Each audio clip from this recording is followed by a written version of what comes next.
2008 চনৰ পৰা নিউজ লাইভৰ মালিক ৰিনিকি ভূঞা বুলি বা পৰিচালন সঞ্চালিকা বুলি সকলোৱে জানে কিমানবাৰ তাতে গৈছে তৰুণ গগৈ গৈছে এটা সেই চেনেলটোৰ সন্মুখত ধৰ্ণা দিয়া এটা বাচ্চাৰ কাম নহয় নেকি বোলে কিবা নতুন এটা আৱিষ্কাৰ কৰিছো বেলেগ কথা নিউজ লাইভটো তাতে ৰিনিকি ভূঞা শৰ্মা CMD বুলি পৃথিৱীটো সবেই জানে আৰু কংগ্ৰেছৰ লিডাৰবিলাক গধূলি টক শ্ব'ত যায় আকৌ সেই চেনেলটোতে বাহিৰত গৈ 50টাৰ মানে হুলস্থুল কৰাটো বাচ্চা নহয় জানো বোলে কিবা নতুন সোণৰ খনি এটা আৱিষ্কাৰ কৰিলো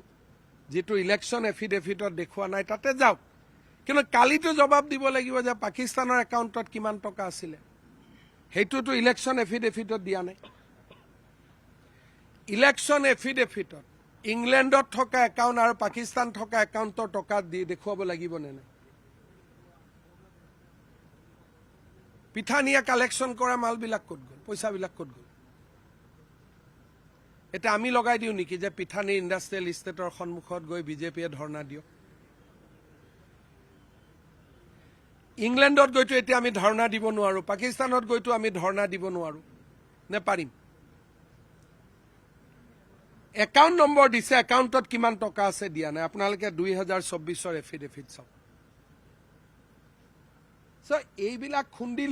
খুন্দাই যাব নহয় আজি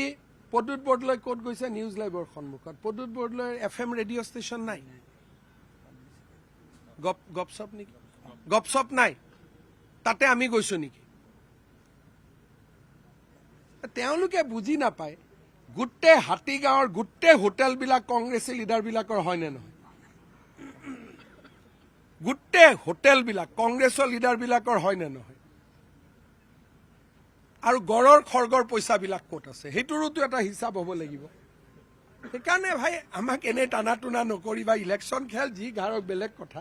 এইটা কি বাচ্চাৰ কাম কৰি আছে